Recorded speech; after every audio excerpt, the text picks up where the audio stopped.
Hi guys, this is CA Divyang Gyanchandani. Welcome back to our YouTube channel. दोस्तों, आज की इस वीडियो में हम बजट चैप्टर पूरा का पूरा खत्म करेंगे अपने कंपाइलर में से. मई 18 से लेकर के मई 25 तक के सारे क्वेश्चंस खत्म करेंगे. आइए विदाउट वेस्टिंग एनी टाइम हम स्टार्ट करते हैं और सारे क्वेश्चंस डिस्कस करते हैं. आओ जी, अपन डिस्कस करेंगे सारे क्वेश्चंस. लो, सबसे पहला क्वेश्चन है बेटा आरटीपी मई 18. बहुत ही बढ़िया क्वेश्चन है और अभी मई 25 के पेपर में ये क्वेश्चन आया है. मई 25 के पेपर में केस सिनेरियो आया है सेम इसी क्वेश्चन का. ठीक है, तो केस सिनेरियो आपको पता है जैसे कि एमसीक्यू है. एमसीक्यू हमारे इस स्कैनर में नहीं है, तो पूरा पूरा केस सिनेरियो आपका यहाँ डिस्कस हो जाएगा. अब देख लो कैसे होगा question. G limited manufacture two product M and N. आप एम और एन दो प्रोडक्ट बना रहे हो. Both product use the common raw material Z. ठीक है, जो जेड है 36 रुपीज का खरीदा जाता है, 36 रुपए का आप बाहर से खरीद रहे हो. The company has decided to review the inventory management policy. ठीक है, आपको एम और एन की सेल इतनी करनी है. अब देखो बेटा, ये बहुत अच्छी चीज दे दी, finish good stock increases by year end. बेटा आपको पता है जब भी हमारे को प्रोडक्शन बजट बनाना होता है, आप सेल्स लेते हो फिनिश गुड्स की, उसमें क्लोजिंग को जोड़ते हो, ओपनिंग को माइनस करते हो. तो बेटा क्लोजिंग को जोड़ते हो, ओपनिंग को माइनस करते हो, यही तो इंक्रीज इन स्टॉक होता है ना. आप खुद मुझे बताओ कि यही इंक्रीज इन स्टॉक नहीं होता. हाँ, वो सीधा सीधा इस बार दे दिया 320 और 160. ठीक है, यहाँ तक तो कोई डाउट नहीं है ना. पोस्ट प्रोडक्शन रिजेक्शन रेट, मतलब जितनी प्रोडक्शन करोगे उसमें रिजेक्शन रेट है परसेंटेज में 4 और 6. मतलब पहले मैं नॉर्मल प्रोडक्शन निकाल दूं, जितनी प्रोडक्शन आएगी वो 96% को रिफ्लेक्ट कर रही है. दूसरे केस में वही मेरी 94% को रिफ्लेक्ट कर रही है.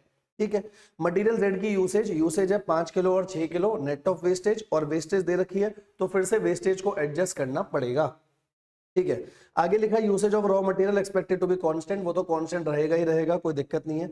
Annual cost of holding 1 unit 11% है. ये carrying cost per unit per annum हो गया. मटेरियल कॉस्ट का कॉन्सेप्ट 11% लोगे 36 का. और ऑर्डर की कॉस्ट 320 है. ठीक है, और नीचे लिखा management has decided that there should not be more than 40 order in a year. Total 40 order हो सकते हैं, 40 से ज्यादा नहीं करने हैं हमारे को. ठीक है, रिक्वायरमेंट पढ़ लो. सबसे पहली प्रोडक्शन और फिर परचेज. तो आओ पहले प्रोडक्शन और परचेज वाला करके खत्म करें. तो प्रोडक्शन में तो कुछ नहीं है. देखो सेल्स थी, सेल्स में सीधा जैसे आप प्लस क्लोजिंग माइनस ओपनिंग करते हो, तो फिनिश गुड इंक्रीज हुआ है, सीधा ले लिया. अगर फिनिश गुड डिक्रीज हुआ होता हो तो माइनस हो जाता. ठीक है, मतलब सेल्स इतनी करनी है, फिनिश गुड्स इतना बड़ा, तो आपकी जो प्रोडक्शन आएगी, प्रोडक्शन इतनी आएगी. अब याद है बेटा, पोस्ट प्रोडक्शन रिजेक्शन रेट था 4%, तो जो आपकी प्रोडक्शन आई है उसे 96% से डिवाइड कर दो. मतलब इतना तो आपको बनाना पड़ेगा. ऐसे समझो, 29,500 तो मुझे बनाना पड़ेगा. 29,500 में से 4% खराब हो जाएगा, 96% आगे जाएगा. सेम ऐसे आपने दूसरे की भी निकाल दी, प्रोडक्शन खत्म हो गई. ठीक है, अब जितनी जितनी प्रोडक्शन आई, जैसे यहाँ प्रोडक्शन आई टोटल 29,500, यहाँ टोटल प्रोडक्शन आई 14,000. अब एक फिनिश गुड्स में कितना रॉ मटेरियल लग रहा है, आओ देखते हैं. एक फिनिश गुड्स में रॉ मटेरियल कितना था, 5 और 6 किलो. तो 5 और 6 किलो से मल्टीप्लाई करा, ये आपका इतनी रॉ मटेरियल की कंजम्पशन आ गई. पर इसमें भी तो वेस्टेज थी ना, तो इसको भी वेस्टेज के साथ एडजस्ट करना पड़ेगा. पहले में वेस्टेज थी 10% की, इसीलिए 90% से डिवाइड करा. दूसरे में वेस्टेज थी 5%, इसलिए 95% से डिवाइड करा. मतलब मेरे को इतना कंज्यूम तो करना ही पड़ेगा. सेम यहां पर बात है, रॉ मटेरियल आप इतना, जैसे पहले वाले में इतना कंज्यूम करोगे, इसमें से 10% का वेस्ट हो जाएगा और बाकी 90% सही में कंज्यूम होगा. ठीक है, यहां तक तो कोई दिक्कत नहीं है. क्लोजिंग और ओपनिंग स्टॉक दे नहीं रखा, क्लोजिंग ओपनिंग नहीं है, तो मैं बाजार से कितना जेड लेकर के आऊंगा. बेटा ये भी जेड की क्वांटिटी है, ये भी जेड की क्वांटिटी है, तो बाजार से टोटल मिला करके इतना जेड लेकर के आऊंगा. 36 रुपए का मिल रहा है, तो टोटल मेरा रॉ मटेरियल का खर्चा इतना आ जाएगा. बस खत्म हो गया. ईओक्यू पूछा था, ईओक्यू का फॉर्मूला होता है 2AO अपॉन में सी रूट में. आपको पता है ए क्या होगा, ए यही होगा जितना मेरे को बाहर से रॉ मटेरियल लेकर आना है, एनुअल डिमांड होती है. देखो वही लिए. ओ सीधा सीधा क्वेश्चन में दे रखा है, सी सीधा दे रखा है 11%. किसका लोगे, परचेज प्राइस का. खत्म हो गया क्वेश्चन. बेटा 10 मार्क्स का आया मई 25 में, हल्के में मत लेना, बहुत बढ़िया क्वेश्चन है. ठीक है, आगे बढ़ो. क्या लिखा है, if there is a sole supplier in the market, supplier do not sell more than 4,000 kilo of material Z at a time. आप एक बार में 4,000 किलो लेकर के आ सकते हो.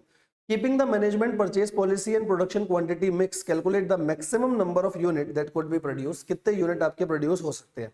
ठीक है, आप एक बार में 4,000 किलो ही मटेरियल का लेकर के आओगे, तो बस उस हिसाब से आप बता दो कितना. भाई देखो, ऊपर लिखा था पूरे साल में 40 से ज्यादा ऑर्डर आपको करने नहीं है। अगर आप 40 ऑर्डर करोगे और हर ऑर्डर में सिर्फ 4000 किलो ही ला सकते हो तो टोटल इतना ही सामान आएगा।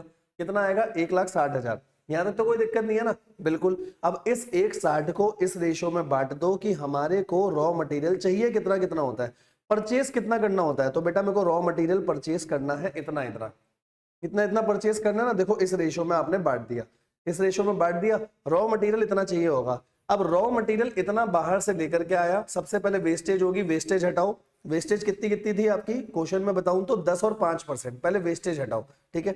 सबसे पहले आपने देखो ये वेस्टेज हटा दी, 10% और 5%, मतलब इतना मटेरियल अवेलेबल होगा। यहां तक तो सही है ना? हाँ। अब इतने मटेरियल में कितने यूनिट्स बन सकते हैं? तो एक को बनाने में जितना किलो लग रहा था उससे डिवाइड कर दो। यहाँ 5 किलो लग रहा था, यहाँ 6 किलो, तो आपके इतने यूनिट्स बनेंगे। और अब इन यूनिट्स में से रिजेक्शन भी होगा, था ना पोस्ट प्रोडक्शन रिजेक्शन रेट, तो इसमें से रिजेक्शन भी होगा। अगर आप वो दिखाना चाहते हो तो दिखा सकते हो, वरना आप बोल सकते हो यूनिट्स इतने प्रोड्यूस हो जाएंगे। ठीक है जी, बस इसी के साथ आपका क्वेश्चन खत्म हुआ। बहुत ही बढ़िया और बेहतरीन क्वेश्चन ये था। ठीक है, आगे आओ। ये क्वेश्चन बेटा बहुत सारे पेपर में आया है और इसमें बस एक पॉइंट है जो मेरे को आपके साथ समझाना है। देखो 50% कैपेसिटी पे 60,000 यूनिट बन रहे हैं। सबसे पहले अगर 50% कैपेसिटी पे 60,000 यूनिट बन रहे हैं तो 60,000 को 50% से डिवाइड कर दो, टोटल कैपेसिटी हो गई 1,20,000। 100% कैपेसिटी ये हो गई। ठीक है, पूरा का पूरा आउटपुट 200 रुपए में बिकेगा, कोई दिक्कत नहीं है। मटेरियल पूरी वेरिएबल कॉस्ट है तो पर यूनिट होती है, आपको पता ही है। वेरिएबल कॉस्ट हमेशा पर यूनिट में सेम रहेगी और फिक्स कॉस्ट हमेशा टोटल में सेम रहेगी, ये हमेशा ध्यान रखना। ठीक है, wages variable cost, variable overhead variable है, ये भी वेरिएबल है। अब फैक्ट्री एक्सपेंस में लिखा है 20 रुपए। अब देखो 20 रुपए में आप क्या करोगे?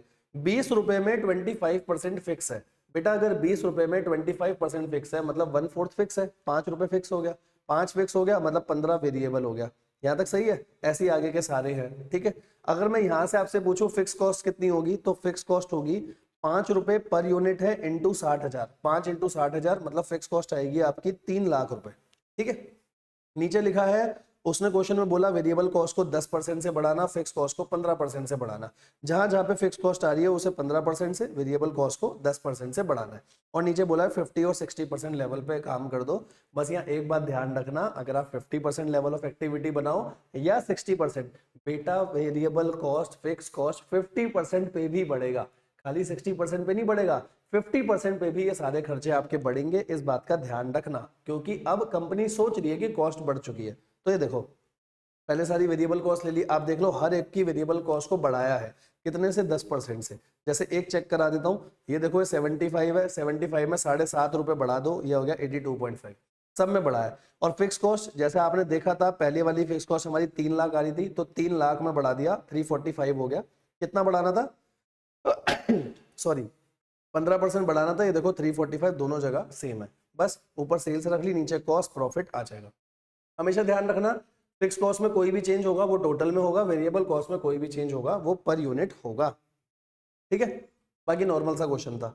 अगला क्वेश्चन देखो क्या क्वेश्चन है। प्रोडक्शन प्लान बनाना है, 2 प्रोडक्ट है, क्लोजिंग स्टॉक आपको रखना है 25% of anticipated volume of succeeding month. ठीक है, तो फिनिश गुड्स का जो क्लोजिंग स्टॉक है, अपन क्लोजिंग स्टॉक कितना रखेंगे? अपन क्लोजिंग स्टॉक रखेंगे अगले महीने की सेल का 25%, जितनी अगले महीने की सेल होगी उसका 25%। ठीक है, यही लिखा ना? हाँ, सक्सीडिंग मंथ। ठीक है, तो देखो यूनिट्स आपको दे रखे हैं, प्रोडक्शन के यूनिट्स इतने हैं और मटेरियल का कॉस्ट दे रखा है, लेबर दे रखा है, मैन्युफैक्चरिंग ओवरहेड। बेटा मैन्युफैक्चरिंग ओवरहेड अगर इतने हैं तो अपन यहाँ से पर यूनिट आराम से निकाल सकते हैं कि पर यूनिट कितने होंगे। ठीक है, नीचे आपको सेल्स दे रखी है। अब जैसे देखो मैं आपको बोलूं अप्रैल का क्लोजिंग स्टॉक कितना होगा, तो जितनी मई की सेल है उसका 25% यानी 2500। मई में कितना होगा? जितनी जून की सेल है उसका 25%। और जो अभी का क्लोजिंग है वो अगले महीने का ओपनिंग बनता है, ये आपको पता है। प्रोडक्शन बजट बनाना है तो देखो कितना आसान सा प्रोडक्शन बजट बनेगा। फर्स्ट क्वार्टर का बोला तो फर्स्ट क्वार्टर का बन गया अप्रैल में जून, लास्ट में टोटल दिखा दो। अब अप्रैल में आपके पास 2 प्रोडक्ट है, मई में 2 प्रोडक्ट है, जून में 2 प्रोडक्ट है। काम करना स्टार्ट करो। सबसे पहले आपने सेल्स दिखाई जितनी सेल्स है। अब क्लोजिंग स्टॉक कैसे दिखाओगे? देखो सबसे पहले अगर इस प्रोडक्ट की बात करूं तो इसका 25%, अगली बार में इसका 25% यहां आएगा और फिर जून में आएगा जुलाई का डाटा आपको ऊपर दे रखा है, उसका 25% यहां पर ले लेना। ठीक है, चेक कर लो, ये आ गया। ठीक है, अब एक नॉर्मल सी बात सोचो बेटा, अगर ये अप्रैल का क्लोजिंग है तो ये मई का ओपनिंग बनेगा। ये देखो, ये मई का ओपनिंग बनेगा, ये मई का ओपनिंग बनेगा, ठीक है। मतलब वो तो लास्ट तो टोटल हो गया ना, मैंने टोटल में दिखा दिया। मतलब आप नॉर्मल ऐसे समझो, अप्रैल जो है वो मई का ओपनिंग बनेगा, मई का जो क्लोजिंग है वो जून का ओपनिंग बनेगा, बस खत्म। अब बात आती है सर अप्रैल का ओपनिंग कहाँ से लाऊं, थोड़ा दिमाग लगाना। अप्रैल का ओपनिंग वही तो होगा जो मार्च का क्लोजिंग है, और मार्च का क्लोजिंग कितना होगा कोई बताएगा? मार्च का क्लोजिंग होगा अप्रैल की सेल का 25%। तो अप्रैल की सेल का 25% कर लो, 8,000 का 25% होगा 2,000, और 6,000 का 25% होगा 1,500। जो अप्रैल का ओपनिंग है, क्या वो मार्च का क्लोजिंग होगा? बिल्कुल। और मार्च का क्लोजिंग कैसा आएगा? अप्रैल की सेल का 25%, खत्म हो गया, ठीक है। कॉस्ट बजट कैसे बनाओगे? जब आपको लास्ट में पता चल रहा है मेरे को टोटल प्रोडक्शन कितनी करनी है, ये देखो टोटल प्रोडक्शन पता चल जाएगी आपकी। तो जितनी जितनी टोटल प्रोडक्शन होगी उस हिसाब से मटेरियल और लेबर को मल्टीप्लाई कर लो, मैन्युफैक्चरिंग ओवरहेड को पर यूनिट निकाल करके मल्टीप्लाई कर देना, क्वेश्चन हो जाएगा, बस खत्म हो गया। सिंपल सा क्वेश्चन है, ठीक है। अच्छा, कंट्रोल रेशियो का कोई भी क्वेश्चन मैं आपके साथ अभी यहाँ पे डिस्कस नहीं करूंगा, क्योंकि कंट्रोल रेशियोज के लिए मैंने अपने यूट्यूब चैनल पर एक बहुत छोटी सी वीडियो डाली हुई है 15 से 16 मिनट की, शायद आप में से बहुत सारे बच्चों ने देखी भी होगी, वरना ऊपर सर्च कर लेना दिव्यांग ज्ञानचंदानी कंट्रोल रेशियोज। 15 मिनट में बहुत अच्छी ट्रिक आपको समझा रखी है, और उस ट्रिक से आपका बहुत अच्छे तरीके से बेटा हो जाएगा, ठीक है। ये भी हो गया। आगे आओ, क्वेश्चन देखो, अगला क्वेश्चन क्या है। तो C limited manufacture 2 product using type of material 1 grade of labour. तो आपकी सेल्स इतनी हो रही है, मटेरियल दे रखा है, और मटेरियल के साथ साथ आपको लेबर के घंटे बता रखे हैं, लेबर के घंटे कितने अलाउड हैं पर यूनिट, ठीक है।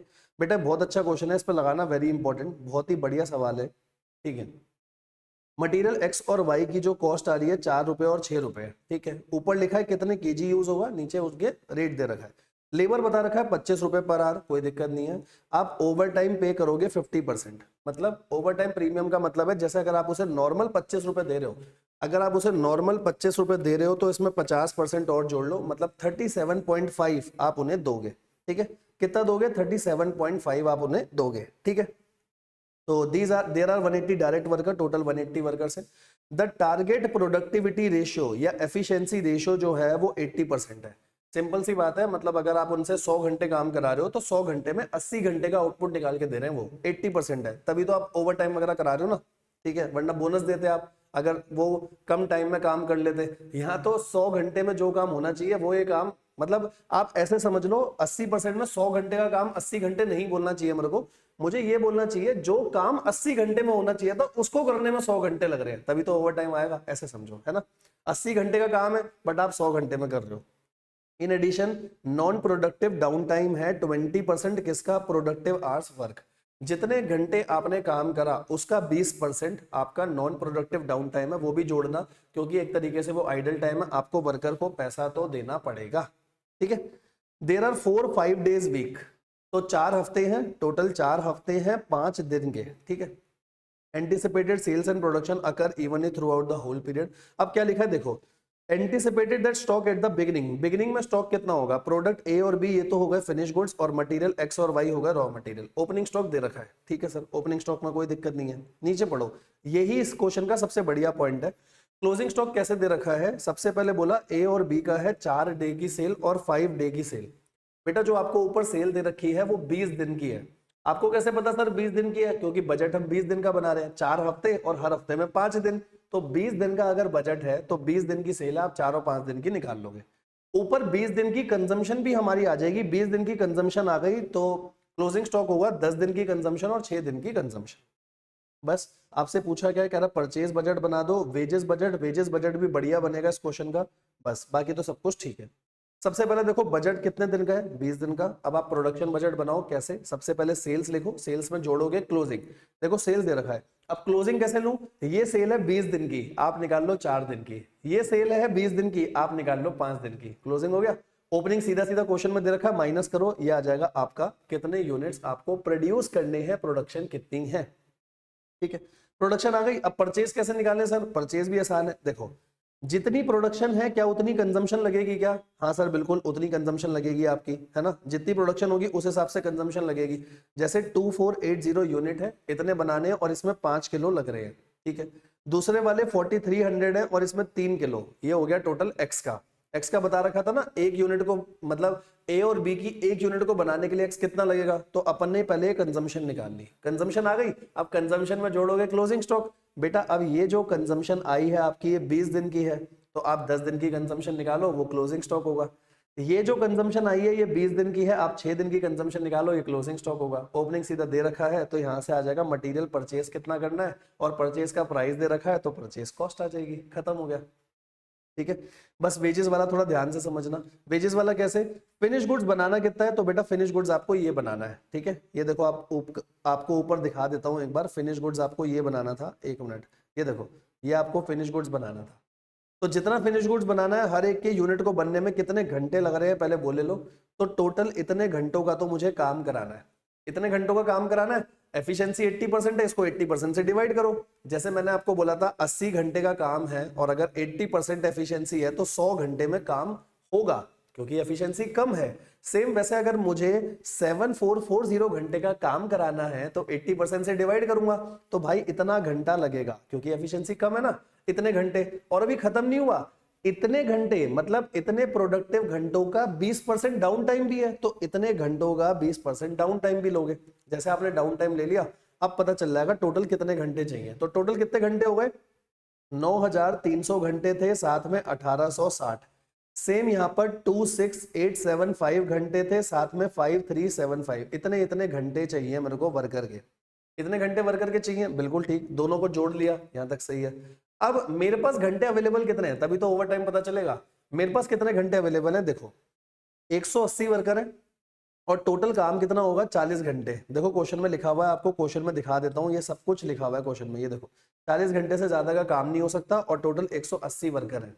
तो 180 वर्कर है, 40 घंटे काम करेंगे तो एक दिन का आ जाएगा, है ना, सॉरी एक हफ्ते का आ जाएगा, क्योंकि 40 घंटे एक हफ्ते के। तो 40 घंटे इंटू 180, एक हफ्ते का आया, इंटू 4 हफ्ते। भाई मेरे पास तो घंटे ही तरह अवेलेबल है।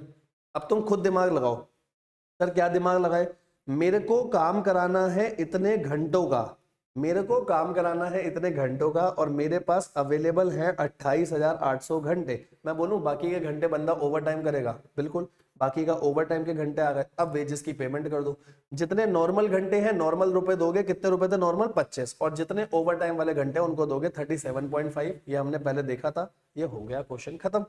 ठीक है ना, बढ़िया क्वेश्चन, इसको जरूर जरूर रिवाइज करना बेटा, बहुत ही बढ़िया और मजेदार क्वेश्चन है। ठीक है, तो इसको जरूर रिवाइज करना आप। आओ यहां से आगे चलते हैं, आगे देखो और क्या दे रखा है आपको।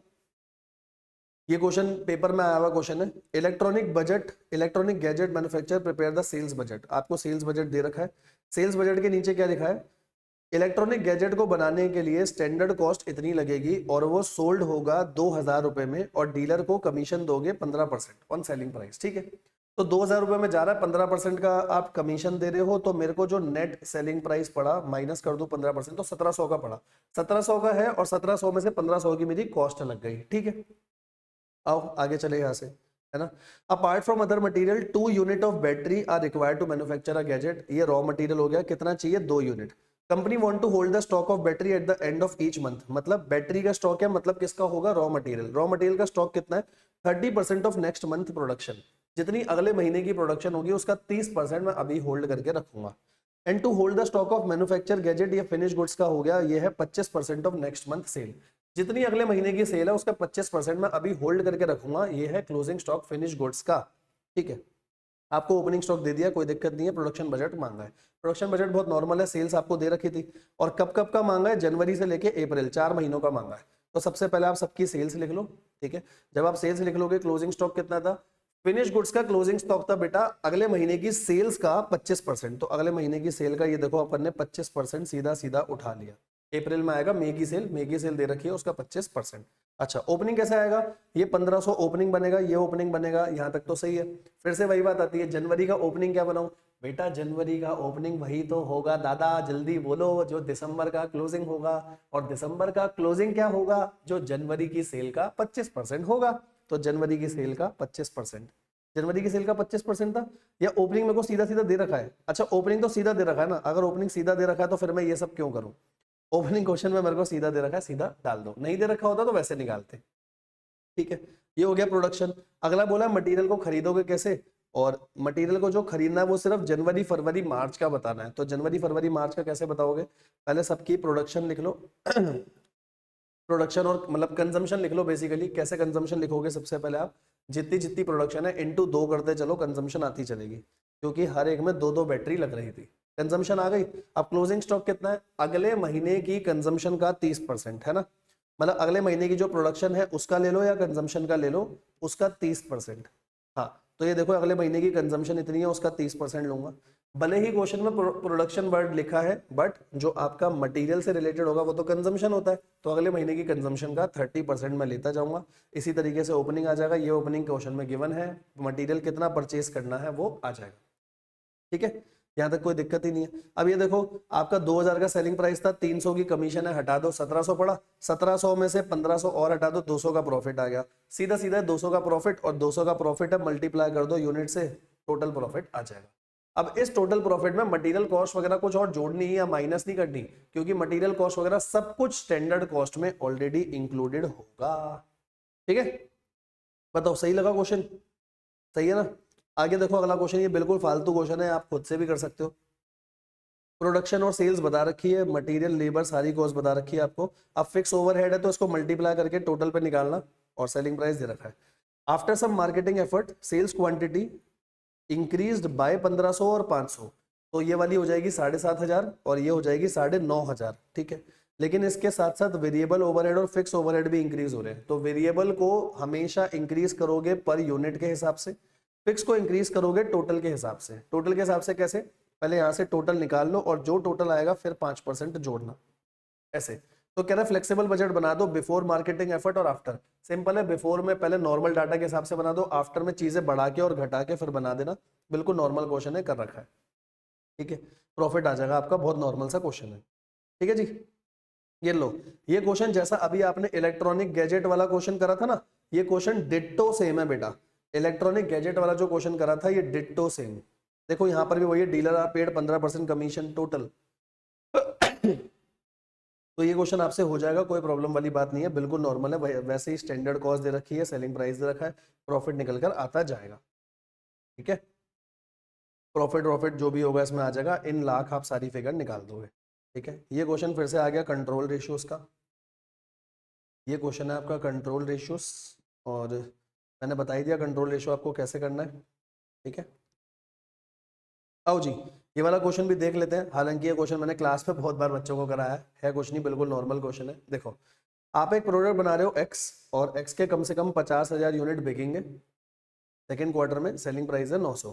ठीक है, इसको बनाने के लिए क्या क्या चाहिए, 2.5 किलो रॉ मटेरियल चाहिए वाई, 7.5 किलो रॉ मटेरियल चाहिए जेड, 2 रॉ मटेरियल चाहिए। स्टॉक्स इस तरीके से है कि फिनिश गुड्स का ओपनिंग और क्लोजिंग दे रखा है, दोनों रॉ मटेरियल का दे रखा है। बेटा 2 रॉ मटेरियल के अलावा एक्स को बनाने में आपका एक एम्प्टी बैग भी लगेगा। ठीक है, तो देखो एक्स को बनाने में टोटल क्या क्या लगा, 2 तो लगे रॉ मटेरियल वाई और जेड, और इसके अलावा एम्प्टी बैग लगा। अब आप बोलोगे सर कितने एम्प्टी बैग लगेंगे, तो एक यूनिट को बनाने के लिए एक एम्प्टी बैग लगेगा, क्योंकि क्वेश्चन में डाटा नहीं है तो हम ऐसे ही मान के चलेंगे। ठीक है, जो रॉ मटेरियल वाई है वो 120 रुपए का मिलेगा, जो जेड है वो 20 रुपए का मिलेगा, है ना, और एम्प्टी बैग है 80 रुपए का मिलेगा। एक बार ये क्वेश्चन पेपर में आया था, बस इन्होंने 120 रुपए को कर दिया था 1 रुपए 20 पैसे, और 20 रुपए को कर दिया था 20 पैसे। ध्यान रखना 20 पैसे इज 0.2 नॉट 0.02। ठीक है, it required 9 minute of direct labour hours and fill 1 bag of X, और लेबर कॉस्ट कितनी है, लेबर कॉस्ट है 50 रुपए घंटा। बेटा अगर लेबर की कॉस्ट 50 रुपए घंटा है तो मैं ये बोल सकता हूँ ना, 50 रुपए है 60 मिनट के, और मुझे 9 मिनट के निकालने हैं, तो 9 मिनट के निकाल लो, पता चल जाएगा एक यूनिट पे कितना लग रहा है। वेरिएबल मैन्युफैक्चरिंग कॉस्ट इतनी है, फिक्स इतनी है, वेरिएबल मैन्युफैक्चरिंग, और वेरिएबल सेलिंग डिस्ट्रीब्यूशन 5%, फिक्स इतना। ठीक है प्रोडक्शन बजट तो लो, नॉर्मल सा बन गया। प्रोडक्शन बजट में बनाओगे क्या, प्रोडक्शन तो नॉर्मल है, सेल्स साथ में क्लोजिंग स्टॉक ले लो फिनिश गुड्स का, ओपनिंग माइनस कर दो, प्रोडक्शन आ गई। ठीक है, अगला बोला था रॉ मटेरियल कितना लेकर के आना है, तो बनाना 46,000 है, 46,000 बनाने में एक यूनिट में 2.5 किलो 7.5 और एक एम्प्टी बैग लगेगा, तो इतनी रॉ मटेरियल की रिक्वायरमेंट है। साथ में क्लोजिंग दे रखा है, जोड़ दो, ओपनिंग माइनस कर दो, मार्केट से परचेज आप इतना करोगे, परचेज है साथ में सबकी कॉस्ट दे रखी है, मल्टीप्लाई कर दो, इतने इतने का खर्चा आएगा, बस खत्म हो गया।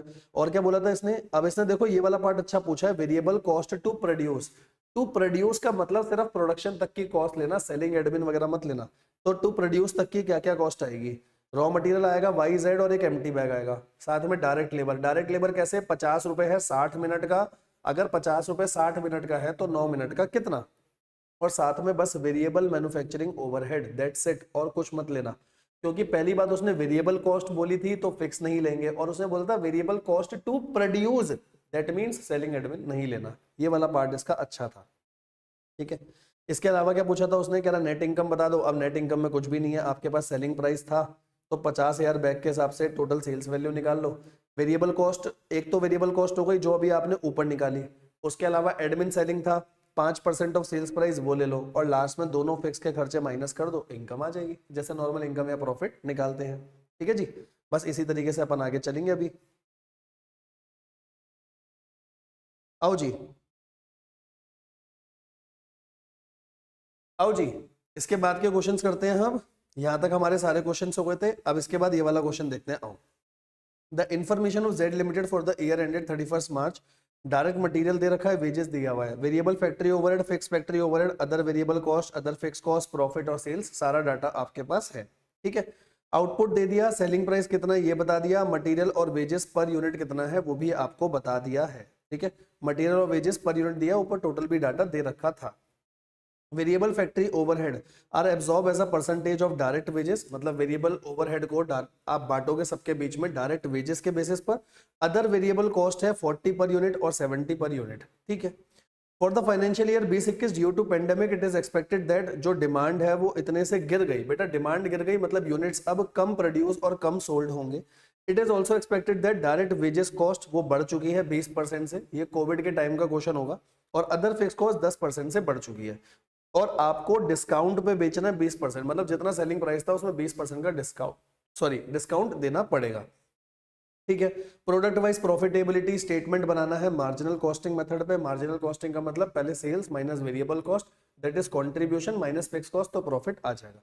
ये तो हो गया प्रीवियस ईयर का, इसमें कोई चेंज नहीं करेंगे, आगे वाले बजट में आप चीजें चेंज कर देना।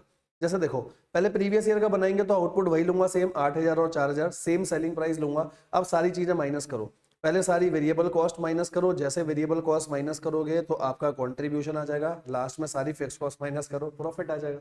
यही तो होता था मार्जिनल कॉस्टिंग मेथड। हाँ सर बिल्कुल यही होता था। आ गया हो, जब अगले साल का बनाओगे, पहले तो डिमांड कम हुई थी 20% और 10% से डिमांड कम हुई थी, इसलिए क्वांटिटी को कम कर देना। सेलिंग प्राइस कम हुआ था क्योंकि डिस्काउंट देना था 20% का, तो 80% कर देना। फिर जैसे जैसे जो जो कॉस्ट कम हुई है वो माइनस कर दो, फिक्स कॉस्ट जो कम हुई है माइनस कर दो। अब प्रॉफिट नहीं आ रहा, अब लॉस आ रहा है। ठीक है, हो जाएगा ना, बिल्कुल फालतू क्वेश्चन है। ऐसा सेम एक क्वेश्चन आगे भी है कंपाइलर में, अभी दिखाऊंगा आपको, अगर आपको प्रैक्टिस करना है वो क्वेश्चन कर लेना, डिट्टो सेम है। अगली बार के कंपाइलर में मैं वो क्वेश्चन हटा दूंगा क्योंकि डिट्टो सेम है ना। अब देखो बेटा, ये एक क्वेश्चन है मास्टर बजट का, और ये सेम क्वेश्चन आईसीएआई के स्टडी मटेरियल में ऑलरेडी है। ठीक है, मतलब बिल्कुल सिमिलर क्वेश्चन है, एग्जैक्टली सेम तो नहीं बोलूंगा, सिमिलर क्वेश्चन है बिल्कुल ऐसा ही, बस फिगर चेंज हो रखी है आईसीएआई के स्टडी मटेरियल पे। एक इलस्ट्रेशन है पेज नंबर 15.57 में, और मैंने आईसीएआई का स्टडी मटेरियल टोटली फ्री पूरा का पूरा यूट्यूब पे पहले ही डिस्कस कर रखा है। तो आपको कुछ नहीं करना, मेरे चैनल पे जाओ, प्लेलिस्ट में जाओ, वहां प्लेलिस्ट में May 25 अटेम्प्ट की एक प्लेलिस्ट बनी है जिसमें मैंने स्टडी मैट सारा डिस्कस कर रखा है। बजट के चैप्टर पे जाओ और वो वाला क्वेश्चन देख लेना। वैसे भी देखो, आपको आईसीआई का स्टडी मटेरियल तो पूरा का पूरा देखना ही है ना, उसमें से बहुत सारे क्वेश्चन कंपाइलर में आए हैं, अभी दिखाऊंगा। और May 25 हो या September 25 हो, अभी तक का आईसीआई स्टडी मटेरियल सेम है। तो पेज 15.57 पे वो इलस्ट्रेशन है, मैंने अपनी वीडियो में डिस्कस कर रखा है, जरूर जरूर जा करके देख लेना। ठीक है, अगर बोलोगे एक बार तो ये देखो मैं आपको दिखा देता हूँ वो आपको कहाँ देखने को मिलेगा, कैसे देखने को मिलेगा। तो यहाँ पे अपन चले जाते हैं यूट्यूब पे। ठीक है, एक बार दिखा देता हूँ आपको, यूट्यूब पे गया, प्लेलिस्ट में ये है वो वाली प्लेलिस्ट May 25, ये खुल गई। ठीक है, तो इस प्लेलिस्ट में देखो ये सारे के सारे चैप्टर हैं आपके, इन चैप्टर्स में आप आराम से देख लेना, जहां पर भी बजट होगा मैंने डिस्कस कर रखा होगा। ठीक है जी, तो ये हो गया, इसको बंद कर देते हैं। ठीक है, आ जाओ, यहाँ तक अपना सही चल रहा ना, सही हो रही रिकॉर्डिंग वगैरह, हाँ आ जाओ, यहाँ तक सही है। तो ये क्वेश्चन वहां से होगा, और कंपाइलर के अभी एक दो क्वेश्चन और बताऊंगा स्टडी मटेरियल के। आओ अगले क्वेश्चन पे चलते हैं, बिल्कुल फालतू क्वेश्चन था ये, देखो पेपर में आया है फालतू क्वेश्चन। ठीक है, तो प्रेजेंट सेल है 6 lakh, utilises only 60% of capacity, तो 6 लाख है और 60% कैपेसिटी, मतलब टोटल हो गई 10 लाख। सेलिंग प्राइस दे रखा है, वेरिएबल कॉस्ट है, सेमी वेरिएबल एक्सपेंस में लिखा है 60,000 फिक्स है और 5 रुपए पर यूनिट है, तो फिक्स वाला फिक्स के साथ ले लेना और वेरिएबल वाला पर यूनिट वेरिएबल के साथ ले लेना, ठीक है।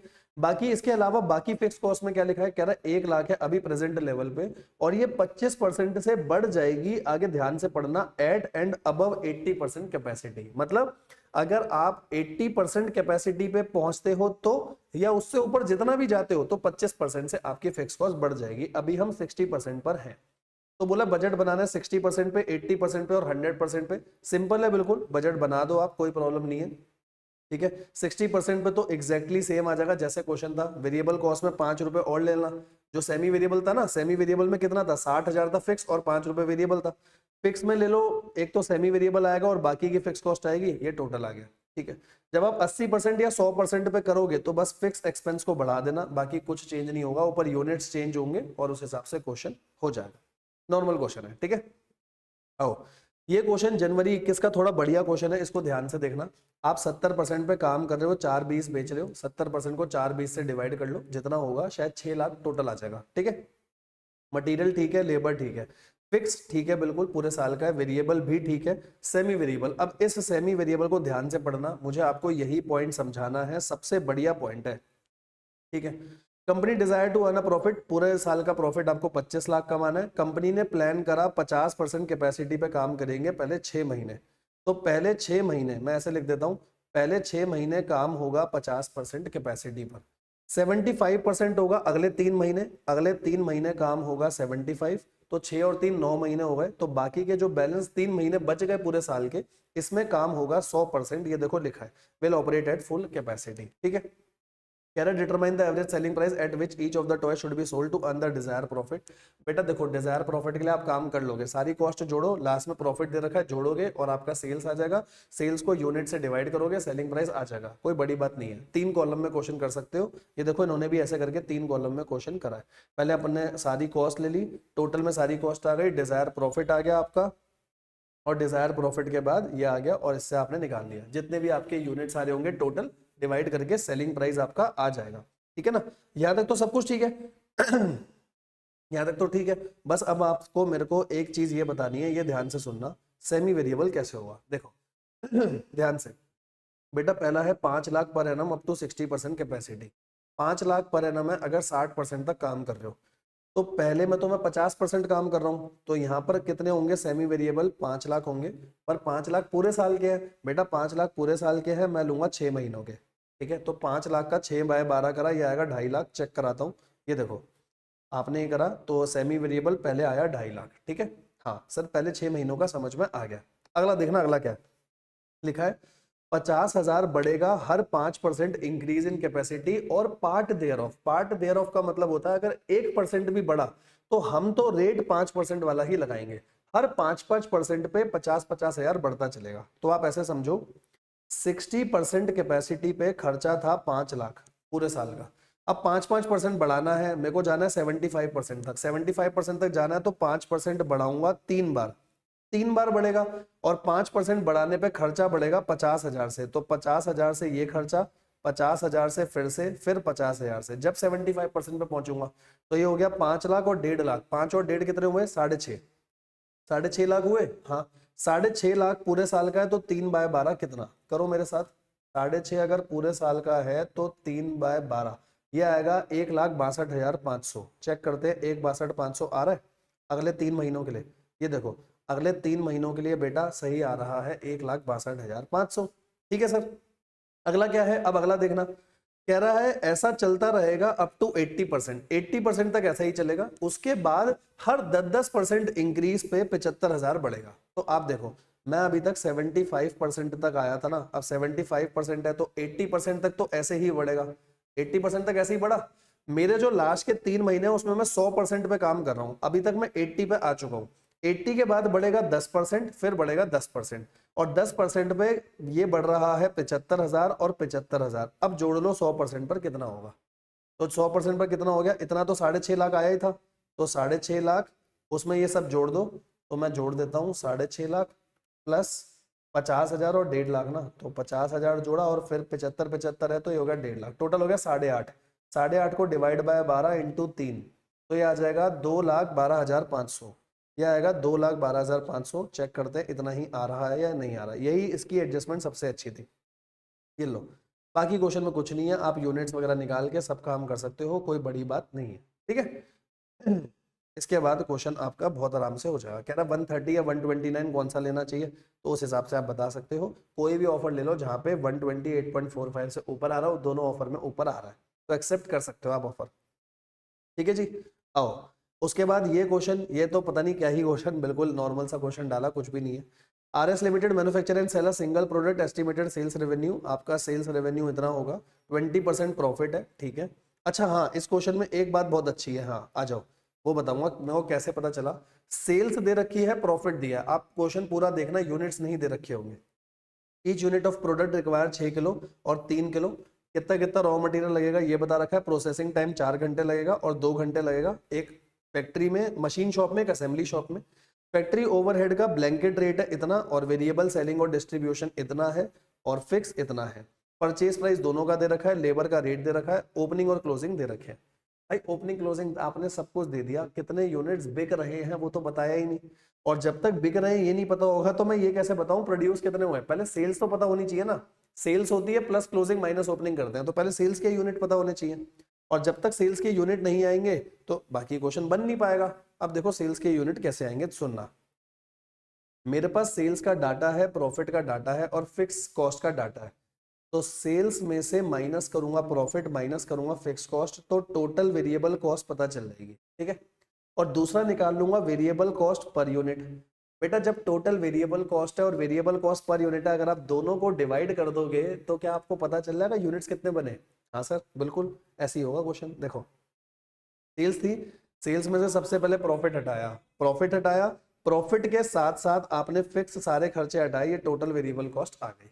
अब वेरिएबल कॉस्ट पर यूनिट निकाल लो, कैसे, रॉ मटेरियल थे, रॉ मटेरियल का रेट दे रखा है, मशीन और असेंबली में कितने घंटे लगे रेट दे रखा है, ठीक है। फैक्ट्री ओवरहेड्स बता रखे हैं 20% है, जोड़ दो, वेरिएबल सेलिंग जोड़ दो, ये वेरिएबल कॉस्ट पर यूनिट हो गई। टोटल वेरिएबल कॉस्ट है, वेरिएबल कॉस्ट पर यूनिट है, आप दोनों को डिवाइड कर दो, खत्म हो गया। तो नंबर ऑफ यूनिट सोल्ड आ गए, नंबर ऑफ यूनिट सोल्ड इतने हैं, और नंबर ऑफ यूनिट सोल्ड आ गए और सेल्स है तो सेलिंग प्राइस आ जाएगा। जब सेलिंग प्राइस आ गया आएगा क्वेश्चन आप कर सकते हो, चाहे आप प्रोडक्शन बजट बोले चाहे परचेज बजट बोले, अब सारा क्वेश्चन हो जाएगा, ठीक है। तो अच्छा क्वेश्चन था ये भी आपका, ये भी क्वेश्चन हो गया। ये सेम टू सेम आईसीआई का फिर से वही स्टडी मैट वाला एक क्वेश्चन है, ठीक है। आईसीआई का पेज नंबर 15.79 में है, मैंने आईसीआई के स्टडी मटेरियल में ऑलरेडी डिस्कस कर रखा है। ऐसे क्वेश्चन में वो बाद में वेरिएंस निकलवाता है, पहले फ्लेक्सिबल बजट बनवाएगा फिर वेरिएंस, तो मैंने क्वेश्चन करा रखा है, आप देख लेना वहां से, ठीक है। ये देखो पहले फ्लेक्सिबल बजट और फिर वेरिएंसेस निकलवा रखे हैं। बढ़िया क्वेश्चन है बेटा, 10 मार्क्स का आ रखा है, एमटीपी में आया है, कोई बड़ी बात नहीं है, ये किसी भी पेपर में आ जाएगा, ठीक है। तो उसको जरूर जरूर देखना, छोड़ना मत। तभी कह रहा हूँ स्टडी मैट पूरा और कंपाइलर पूरा देखो, तब पूरा कॉन्फिडेंस आएगा आपको, ठीक है। आओ जी, ये बिल्कुल फालतू क्वेश्चन है, ये क्वेश्चन आप खुद कर लेना। ये जो पेपर में क्वेश्चन आया कुछ नहीं है, ओपनिंग दे रखा है, सेल्स के यूनिट दे रखे हैं, नीचे लिखा है क्लोजिंग स्टॉक कितना है और कितना लग रहा है, सेल्स का बजट और प्रोडक्शन का बजट आपको बनाना है, ठीक है। सेल्स का बजट रुपए में, तो सीधा मल्टीप्लाई कर दो प्रोडक्शन बजट। ये क्वेश्चन बिल्कुल नॉर्मल है, आप करोगे आपसे हो जाएगा, ठीक है। ये क्वेश्चन भी हो गया। कितने मार्क्स का आया ये पेपर में, 10 मार्क्स का क्वेश्चन दिया है, बताओ कोई मतलब है 10 मार्क्स का ऐसा क्वेश्चन दिया, ठीक है। ऐसा अभी देखो, अभी हमने सिमिलर क्वेश्चन ऐसा डिस्कस करा है, जब अभी डिस्कस करा था ना, ऊपर आया था ऐसा क्वेश्चन, मटेरियल वेजेस ये सारे ओवरहेड दे रखे हैं, जिसमें नीचे वो बोलेगा कि एक की डिमांड बढ़ गई कम हो गई और वेरिएबल कॉस्ट इतने से बढ़ गई, ऐसा सब कुछ, ठीक है। तो ये क्वेश्चन बिल्कुल सिमिलर है, आप करके देख लेना। प्रेजेंटेशन बस इन्होंने अलग लगी है, जिसमें हमने करा था कि बजट बनाओ मार्जिनल कॉस्टिंग के हिसाब से, sales minus variable cost then minus fix cost, ठीक है। आओ जी, ये मास्टर बजट का फिर से क्वेश्चन आया। मास्टर बजट अभी ऊपर मैंने आपको बताया था कि आईसीआई के स्टडी मटेरियल में है, सेम ये भी आईसीआई के स्टडी मटेरियल में है मास्टर बजट। जब आप ऊपर वाला क्वेश्चन कर लोगे तो ये क्वेश्चन करने की जरूरत भी नहीं है, डिट्टो सेम क्वेश्चन है, ठीक है। इसीलिए इनको हटा रहा हूँ। ये आईसीएआई का केस बेस्ड सिनेरियो है, आईसीआई का केस बेस्ड सिनेरियो भी मैंने आईसीआई के स्टडी मटेरियल के साथ डिस्कस करा है, वेरी वेरी इंपॉर्टेंट। मई 25 में ऑलरेडी बजट से ही केस बेस्ड सिनेरियो आया है, तो आगे भी आने के पूरे पूरे चांसेस हैं, ये ध्यान रखना, ठीक है जी। तो ये बहुत बढ़िया क्वेश्चन है, मैंने पूरा डिस्कस करा है वहां पे, तो आप भी कर लीजिएगा, ठीक है। आओ जी, अब अपना देखेंगे अगला क्वेश्चन बेटा, PYQ मई 22 का आपका पास्ट ईयर का क्वेश्चन है और बहुत बढ़िया क्वेश्चन है, इसको जरूर जरूर रिवाइज करके जाइएगा। यहाँ आप लिख लो वेरी इंपॉर्टेंट क्वेश्चन, क्योंकि इसमें एक दो एडजस्टमेंट ऐसी है जो आपको अच्छे से समझ में आनी चाहिए। आओ देखें क्या है। SR Limited is a manufacturer of garments for the first 3 months of the financial year 2022-23 commencing on 1st April 2022 से स्टार्ट हुआ। Production will be constrained by direct labour. बेटा मार्जिनल कॉस्टिंग पढ़ा है ना, मार्जिनल कॉस्टिंग में आपने पढ़ा होगा की फैक्टर, ये वही चीज है लिमिटिंग फैक्टर, कि पहले के लिए 1 अप्रैल 22 के बाद उन्होंने बोला कि कुछ टाइम के लिए आपकी जो डायरेक्ट लेबर है वो एक कॉन्स्ट्रेंट है, ठीक है। It is estimated that only 12,000 hours of direct labour will be available in each month.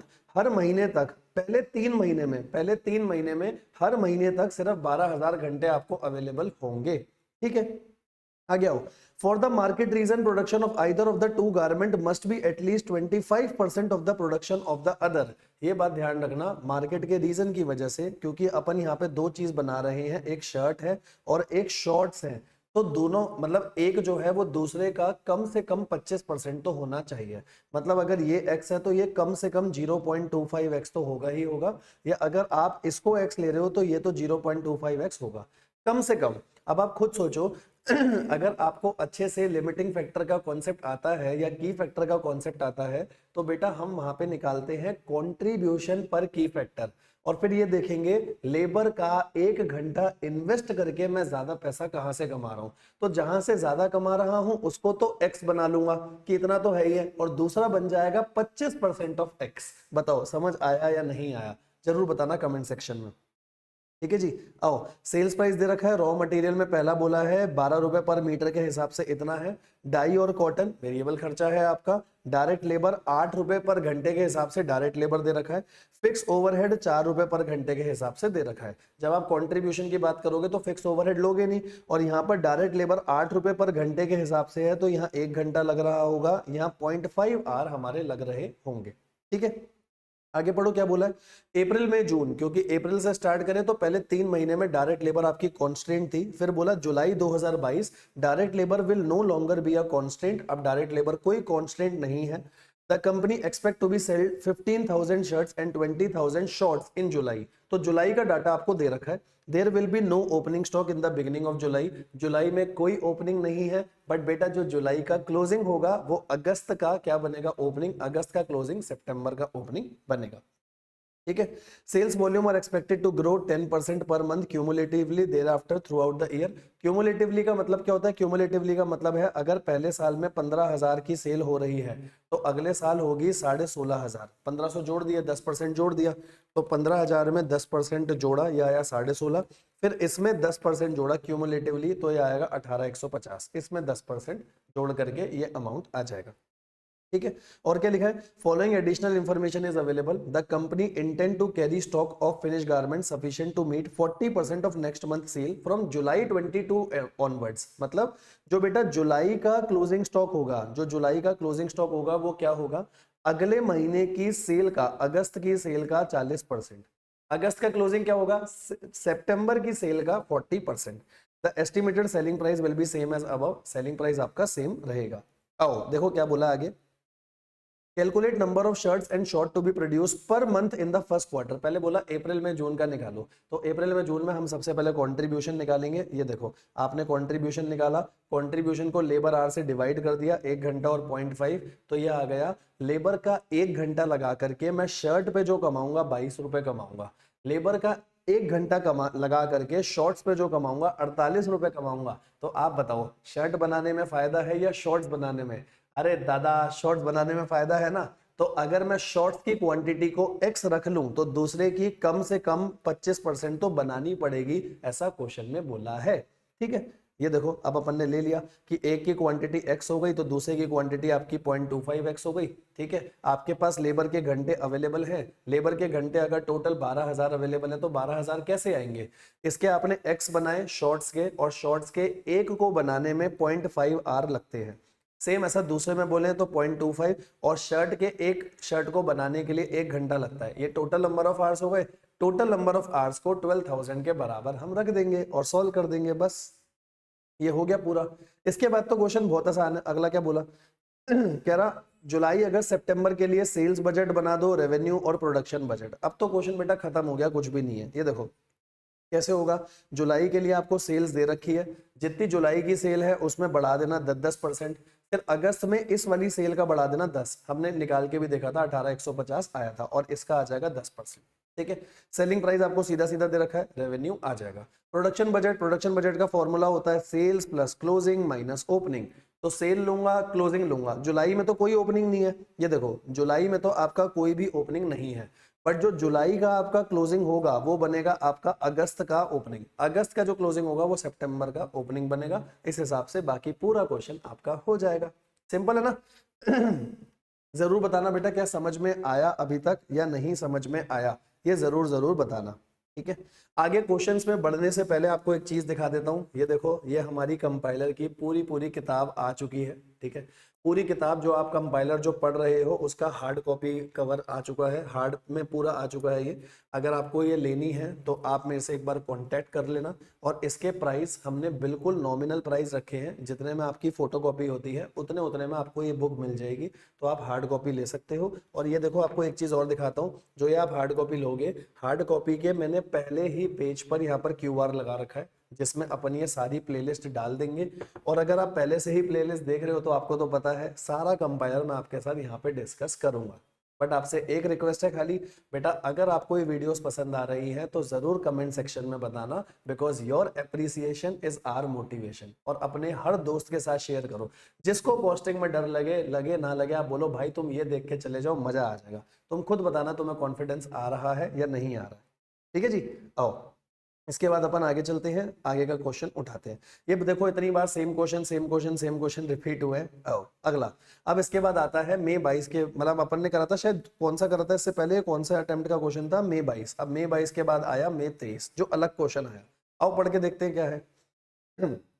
PQR limited manufacture 3 product XYZ, output for the current year is 2.5 lakh unit, 2,80,000 unit और 3 20। ठीक है, selling price बोला है X का है 1.25 time of product Z का 1.25 time, और Y का है double the price of Z। तो बेटा ऐसे बोल दूं क्या, अगर Z का X है, अगर Z का X है तो X का हो जाएगा 1.25X और Y का हो जाएगा 2X, ऐसे अपन ने बोल दिया, ये हो जाएगा 2X। ठीक है, product Z can be sold at 20% on it's marginal cost. Marginal cost का मतलब वेरिएबल कॉस्ट होता है, उस पर आप 20% पे बेचोगे। तो जैसे Z मिल जाएगा बाकी सारा क्वेश्चन हो जाएगा। और ये देखो मार्जिनल कॉस्ट आपकी यहाँ से आ जाएगी, बहुत नॉर्मल सा क्वेश्चन है, कुछ नहीं है। मटेरियल दे रखा है, वेजेस दे रखा है, नीचे बोला raw material use for manufacturing all the 3 product is same, और वेजेस का जो है 4 रुपए पर लेबर आर है, 4 रुपए 1 घंटे का। आप खुद सोचो 4 रुपए 1 घंटे का, और यहाँ 16 है, मतलब यहाँ 4 घंटे लगे होंगे। यहाँ पर कितने लगे होंगे आपके 4 6 जा 6 घंटे, और यहाँ फिर से 4 घंटे आपके लगे होंगे। ठीक है, टोटल ओवरहेड इतना है कंपनी का, out of which 1 rupees per labour hour is available, मतलब इज वेरिएबल और रेस्ट इज फिक्स। 1 रुपए पर लेबर आर जो है वो वेरिएबल है आपका, तो 1 रुपए पर लेबर आर। तो मैं ऐसे बोलूं, अगर 1 रुपए पर लेबर आर है तो यहाँ पर लग रहे हैं 4 घंटे, तो यहाँ हो जाएगा 4 रुपए। 4 रुपए हो गया, अब इसको यूनिट से मल्टीप्लाई कर दो, उतना पोर्शन वेरिएबल हो गया, बाकी फिक्स हो गया, ऐसे कर सकता हूं। दूसरे में यहाँ हो जाएगा 6, तो 6 रुपए जो है इनटू यूनिट्स, वो वेरिएबल पोर्शन हो गया, बाकी फिक्स हो गया। तो सबका वेरिएबल पोर्शन पता चल गया, तो रिमेनिंग फिक्स आ जाएगा। In the next year it is expected there sale जो है X और Z की वो 12 और 15% से बढ़ेगी, ध्यान से बढ़ा देना बस।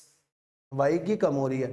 टोटल ओवरहेड जो है वो अगले साल का इतना है, वेरिएबल जो है 1 रुपए ही रहेगा, सेम रहेगा 1 रुपए पर घंटा, 1 रुपए पर घंटे के हिसाब से आप निकाल सकते हो। ठीक है, it is anticipated that all other cost remain same for the next year, there is opening and closing stock, कुछ ना कुछ ओपनिंग और क्लोजिंग भी होगा। Selling price per unit of each product same रहेगा। आपको बोला क्या है, करंट पोजीशन का बजट बना के दिखा दो और अगले साल का बना दो, पूरी कंपनी का प्रॉफिट बता दो। पेपर का क्वेश्चन, 10 मार्क्स का क्वेश्चन। तुम बताओ 10 मार्क्स में बजट में ऐसा फालतू क्वेश्चन पूछा है। देखो क्या करूंगा, सबसे पहले सारी मार्जिनल कॉस्ट ले लो। कैसे, ये देखो, ये तो अपन ने अभी निकाली थी ना, 4 6 4, ये हो गई मार्जिनल या वेरिएबल कॉस्ट। ठीक है, मार्जिनल वेरिएबल कॉस्ट हो गई। अब Z में 20% का प्रॉफिट जोड़ो, जैसे 20% का प्रॉफिट जोड़ोगे ये आ गया इसका प्राइस, इसका प्राइस आ गया तो बाकी सबका प्राइस आ गया, बाकी सबका प्राइस आप ऐसे करके निकाल सकते हो, क्योंकि अगर इसका X था तो इसका 2X था, इसका 1.25X था, सबका प्राइस आ जाएगा। सबका प्राइस आ चुका है, वेरिएबल कॉस्ट ऊपर है, कंट्रीब्यूशन निकाल दो। कंट्रीब्यूशन आ गया, quantity to be sold question में दे रखी है, क्वेश्चन में दी हुई थी ना सेल्स की क्वांटिटी, ये देखो सबसे पहले दे रखी है सेल्स की क्वांटिटी, वो ले लो और लास्ट में फिक्स कॉस्ट माइनस करो, प्रॉफिट आ जाएगा, बस खत्म हो गया। ठीक है, सेम यही काम आप अगले साल के लिए भी कर देना, जो इंक्रीज हो रहा है जो डिक्रीज हो रहा है, और आपका क्वेश्चन पूरा सॉल्व हो जाएगा। बहुत नॉर्मल क्वेश्चन है। ठीक है, आओ बेटा, ये ना बजट का बहुत पुराना क्वेश्चन है और आईसीएआई का जरा ये फेवरेट क्वेश्चन है, तो जरा इसमें दिमाग लगाइएगा और इस क्वेश्चन को भी साथ के साथ जरूर करिएगा। बहुत नॉर्मल, जितना बड़ा क्वेश्चन दिख रहा है ना, ये बहुत आसान क्वेश्चन है। आओ देखो क्या बोला, XY company limited manufacture two product X and Y and sell them through two division east और वेस्ट। आप ईस्ट और वेस्ट से बेच रहे हो for the purpose of sales budget. ये आपको इन्फॉर्मेशन दे रखी है कि ईस्ट डिवीजन में आप सेल करोगे X की 400 और Y की 300, वेस्ट में करोगे 600 500, ऐसा बजट है, और एक्चुअल में कितना कितना करा वो आपको बता रखा है। ठीक है सर, प्राइस तो आपने सेम रखा है लेकिन क्वांटिटी आपने चेंज कर दी बजट एक्चुअल में। ठीक है, adequate market study reveal that product x is popular but under price. बोल रहा है एक्स जो है पॉपुलर है लेकिन अंडर प्राइस है, कह रहा है एक्स के प्राइस को 1 से बढ़ाना चाहिए, मतलब एक्स का प्राइस 10 रुपए हो जाएगा। ठीक है, सेम वाई के लिए बोला वाई को 1 से कम करना चाहिए, मतलब 20 हो जाएगा। ठीक है, कोई दिक्कत नहीं है। On the basis of these changes, जब आप ये चेंजेस करोगे तो सेल्स कितने से बढ़ेगी ये बता रखा है। तो सेल्स बढ़ेगी यहाँ 10% या 20%। बजटेड सेल्स बोली है, बजटेड बोली है मतलब जैसे ईस्ट में एक्स की सेल है 400, तो 400 में बढ़ाऊंगा 10%। ठीक है, अच्छा वेस्ट में वाई की है 500, तो 500 में बढ़ाऊंगा 10%। ऐसे बजटेड में सबका बढ़ा दो, और बढ़ाने के साथ साथ उसने बोला आपने एडवर्टीजमेंट कैंपेन लगाया जिससे सेल और बढ़ गई। देखो ये क्या बोला है, over and above the mention estimated sales, इससे सेल्स और बढ़ गई। मतलब अगर मैं पहले वाले की बात करूं तो इसकी सेल टोटल कितनी हो जाएगी, पहले थी बेटा 400, 400 का करेंगे 10%, ये हो गया 440, 440 में 60 और बढ़ाऊंगा, टोटल हो गया 500। सही है, बस ये करना है। तो क्या बोला उन्होंने, सेल्स बजट बनाओ आफ्टर इनकॉर्पोरेटिंग अबव। जैसे देखो ये 500 की क्वांटिटी आ गई, प्राइस 10 हो गया, तो ये सेल बजट बन जाएगा। सेम ऐसे दूसरे का बजट बना देना, बस खत्म है क्वेश्चन। ठीक है, ये बजटेड सेल्स का हो जाएगा। एक्चुअल सेल जैसे क्वेश्चन में दे रखी है वैसे आप बना दोगे, एक्चुअल डेटो जो क्वेश्चन में डाटा दे रखा है, जैसे प्राइस 9 का था और क्वांटिटी 500 की थी, सेम वैसे बना दो, क्वेश्चन खत्म हो गया। क्या है ये, बिल्कुल फालतू क्वेश्चन है। ठीक है, इसके बाद ये नवंबर 23, अगेन बिल्कुल नॉर्मल क्वेश्चन है, आप खुद कर लेना। नवंबर 23 के पेपर में क्वेश्चन आया है, कुछ नहीं है, आपको आता है सेल बजट से प्रोडक्शन बजट बनाना। हमने इतने सारे क्वेश्चन कर लिए हैं, जिस चीज को बोलेगा इसकी डिमांड इतने से बढ़ गई बढ़ा दो, कम बोलेगा कम कर दो। ठीक है, बट इस बार इसने बस 4 प्रोडक्ट दिए हैं, तो 4 प्रोडक्ट में कंफ्यूज मत होना, बिल्कुल नॉर्मल तरीके से अपना क्वेश्चन करके आना। ठीक है, देखो मैं आपको बता देता हूं, जैसे उसने अक्टूबर का निकाला सेम वैसे ही करा, sales plus closing minus opening. ठीक है, ऐसे इसने नवंबर का करा, दिसंबर का करा। ठीक है, बहुत आसान क्वेश्चन है, ट्राई करोगे अपने आप हो जाएगा, नहीं होगा तो मुझे बताना। ठीक है, पूरे सारे वर्किंग नोट इसके दे रखे हैं। आओ जी, ये क्वेश्चन अभी मई 25 में आया है, मई 25 या जनवरी 25 में ये क्वेश्चन आया था, मई 25 में था या जनवरी 25 में था, किसी एक में ये क्वेश्चन आया है। सेम क्वेश्चन आप चेक कर सकते हो। देखो, और इन्होंने पूछे भी शायद 2 ही पॉइंट थे। क्या क्वेश्चन है, अमन, और आसान क्वेश्चन है। अमन इंटरनेशनल स्कूल के पास टोटल बच्चे कितने हैं, 180 बच्चे हैं, कंसिस्टिंग ऑफ 6 सेक्शन, 33 बच्चों के। स्कूल पिकनिक वगैरह के लिए लेके जाना चाहिए, लेके जाना चाह रहा है। प्राइवेट ट्रांसपोर्ट ऑपरेटर सामने आया कि आप हमारी बसेस ले जाओ, ईच बस will have a maximum capacity of 50 excluding 2 seat reserve for teachers. मतलब ये बात ध्यान रखना, इसको गलत इंटरप्रेट मत करना। बस में 52 सीटें हैं और 52 में से 2 सीटें टीचर्स की हैं, तो 50 सीटें बच्चों की है। मैक्सिमम कैपेसिटी 50 है, जिसमें से 2 पहले ही हट चुकी हैं टीचर्स के लिए, मतलब एक बस में 2 टीचर आएंगे। ठीक है, और लिखा भी है नीचे, स्कूल विल एम्प्लॉय 2 टीचर, हर बस में 2 टीचर्स हैं, जिनको आप 500 रुपए दे रहे हो टीचर को, कोई प्रॉब्लम नहीं है। हर टीचर को 500 रुपए, मतलब हर बस में टीचर का खर्चा आएगा 1000 रुपए का। ठीक है, it will lease out the required number of buses, कितनी बसेस लगेगी आपको खुद पता होगा। और following are the other cost, breakfast, ये पर स्टूडेंट कॉस्ट है, आप उन्हें ब्रेकफास्ट कराओगे 50 का, लंच कराओगे 100 का, टी और एंट्रेंस फी टोटल मिला के इतना खर्चा करोगे। ठीक है, रेंट 650 रुपए पर बस, 6500 है। स्पेशल परमिट, ये भी खर्चा पर बस का है, तो बस के हिसाब से होगा। यहाँ लिखा है ब्लॉक एंट्रेंस फीस, बेटा समझना ब्लॉक एंट्रेंस फीस क्या होती है, जब हम सारे बच्चों को एक साथ कहीं पर लेके जा रहे हैं तो उसकी फीस है। तो ये टोटल में सेम रहेगी, चाहे आप 180 बच्चा ले जाओ, चाहे 100 ले जाओ, चाहे 10 ले जाओ, टोटल फीस सेम रहेगी, इसको चेंज मत करना। ये पर स्टूडेंट नहीं है, ये टोटल है। सेम ऐसे प्राइजेस जो है 500 रुपए के प्राइस बांटूंगा, चाहे 10 बच्चा जाए चाहे 100 जाए, मैं तो 500 से ऊपर के प्राइस नहीं दे सकता। टीचर के लिए और कोई कॉस्ट है नहीं, बस 500 रुपए की कॉस्ट है टीचर के लिए, बस खत्म हो गया क्वेश्चन। कह रहा है फ्लेक्सिबल बजट बनाओ, अगर 60 बच्चे लेकर गए, 60 बच्चे लेकर गए तो 2 बस लगेगी, ध्यान रखना, क्योंकि एक बस में 50 बच्चे बैठ सकते हैं। 90 में भी 2 लगेंगी, 120 बच्चों में 3 बस लगेंगी, 150 में भी 3 लगेगी, 180 में 4 बस लगेंगी। और कह रहा है एवरेज कॉस्ट निकाल दो। ये देखो, ठीक है, नंबर ऑफ स्टूडेंट थे, सबसे पहले आपको बस वाला खर्चा दिखाऊं। देखो जैसे सबसे पहले वाले में 60 में 2 बस लगेगी, तो ये देखो एक बस का खर्चा था 6500, तो उसको इंटू 2 कर दिया। स्पेशल परमिट फी 500 थी शायद, हाँ तो देखो इसको भी 2 कर दिया, ठीक है। ये तो हो गया बस का खर्चा। 90 में भी 2 बस लगेंगी, यहाँ पर 3 बस, तो देखो ये 3 गुना हो गया खर्चा, 6500 और 500 खर्चा था, ये 3 गुना हो गया, यहाँ पर भी 3 गुना, या 4 लगेंगी आपकी, ठीक है।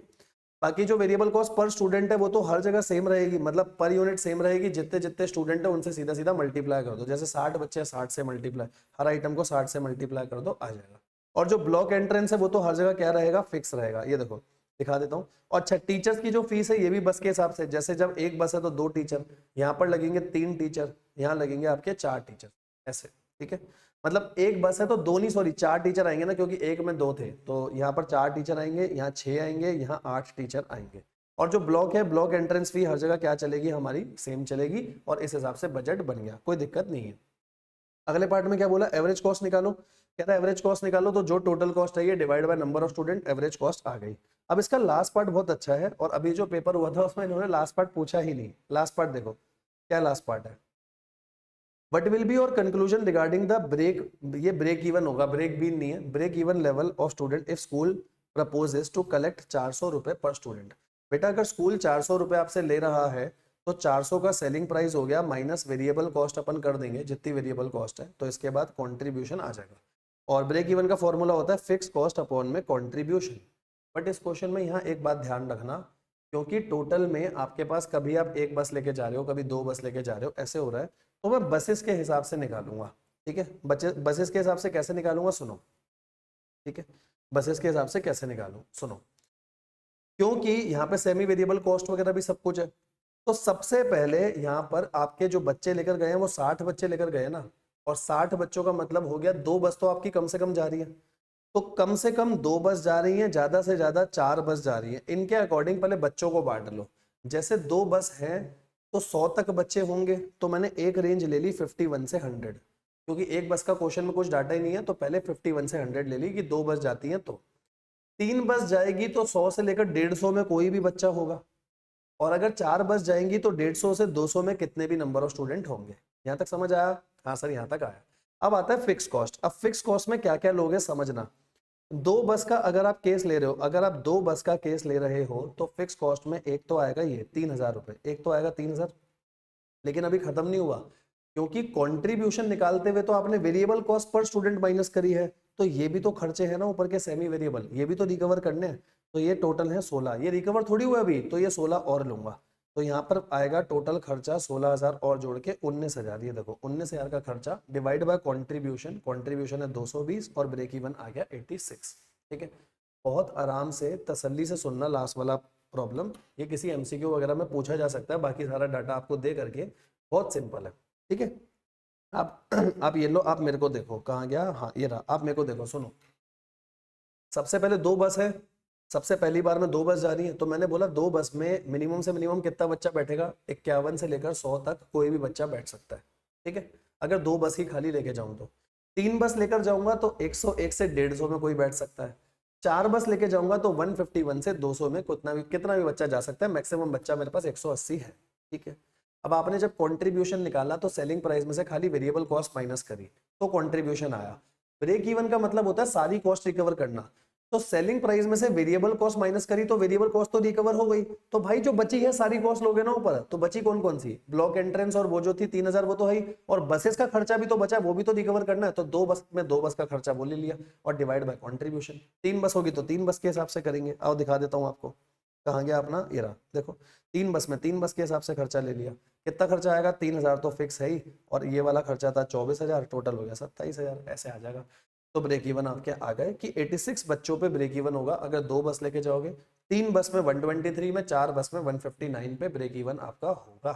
ठीक है जी, सही है ना क्वेश्चन। ये थ्योरी का क्वेश्चन आया था मई 24 में।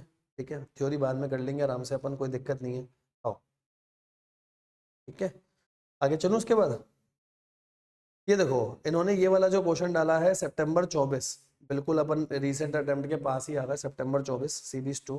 ये क्वेश्चन भी इन्होंने अच्छा डाला, मेरे हिसाब से बढ़िया क्वेश्चन है, एक बार आपको हाथ से करके जाना चाहिए। ठीक है, एक ही पॉइंट अच्छा है। PPP limited currently operating eight 80% of its capacity producing 80,000। तो करंट ईयर ये वाला है, देखो ईयर 1 ये है करंट ईयर, तो आप बना रहे हो 80,000 यूनिट जो कि 80% पर है, मतलब टोटल 100% पर हो गया 1,00,000 यूनिट। यहाँ तक तो कोई दिक्कत नहीं है, ठीक है सर। ठीक है, और देखो उसके साथ क्या लिखा है, production is increasing by 10% of its capacity consistently, 10% बढ़ रहा है। तो बेटा ये ईयर 2 ईयर 3 पहले का डाटा दिया हुआ इस क्वेश्चन में। ठीक है, आगे जाके आपको समझ आ जाएगा। तो ये क्वेश्चन ऐसा है, अभी मैं 80% पे कर रहा हूं, तो इससे पहले मैं कैसे कर रहा हूँ, यहाँ कर रहा हूँ 60%, यहाँ कर रहा हूँ 70%।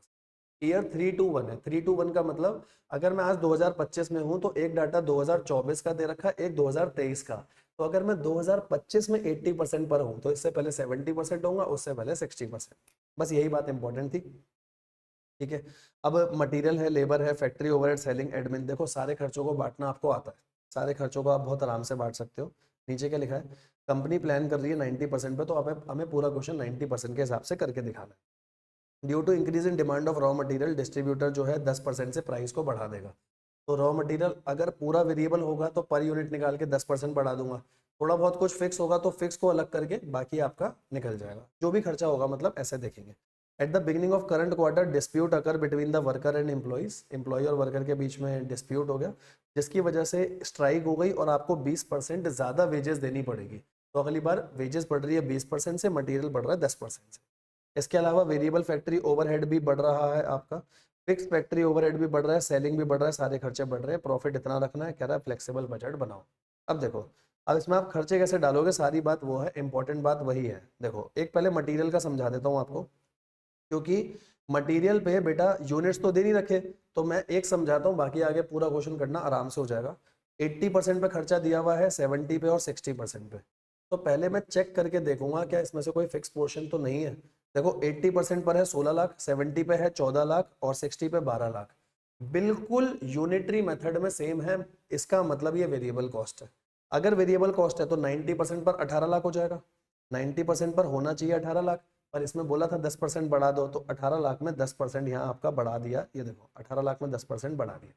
सेम ऐसे आप लेबर भी चेक करोगे तो लेबर भी आपका टोटल वेरिएबल आएगा ऐसे। ठीक है, बात करते हैं उसके आगे। अब जैसे वेरिएबल फैक्ट्री ओवरहेड है, तो फैक्ट्री ओवरहेड तो मेरे को टोटल दे रखे है ना, अब टोटल में पहले मेरे को फिक्स और वेरिएबल अलग अलग करना पड़ेगा। कैसे अलग अलग करोगे, तो फैक्ट्री ओवरहेड 80% पर है 360 और यहाँ पर है 320, तो पहले 360 और 320 हम ऐसे करते थे ना, चेंज इन टोटल कॉस्ट। तो 360 माइनस 320 ये हो गया 40,000, change in total cost divided by change in quantity. यहाँ क्वांटिटी वैसे देखो क्वांटिटी है 80,000 है, 80,000 है, और यहाँ पर कितनी हो जाएगी हमारी 60% पर होगी 60,000, तो क्वांटिटी है 20,000, 20,000 से डिवाइड करोगे 2 रुपए आ गया वेरिएबल पर यूनिट। यहाँ पर वेरिएबल कॉस्ट है 2 रुपए पर यूनिट।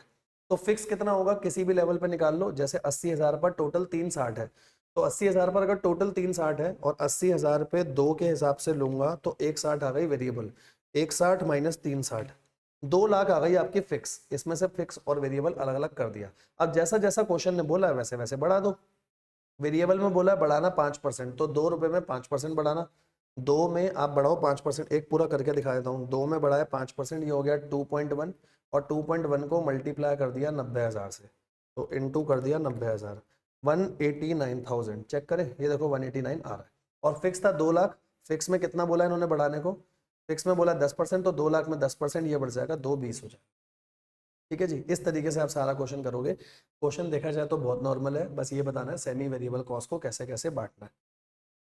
और कोई अगर ऐसी कॉस्ट है जो हर लेवल पर सेम होगी तो वो फिक्स कॉस्ट होगी, जैसे लास्ट वाली देखो ये टोटली फिक्स है ना, हर जगह सेम है। ठीक है, आप बताना बेटा क्या यहाँ तक आपको सब कुछ क्लियर हुआ या नहीं हुआ, जरूर जरूर बताइएगा।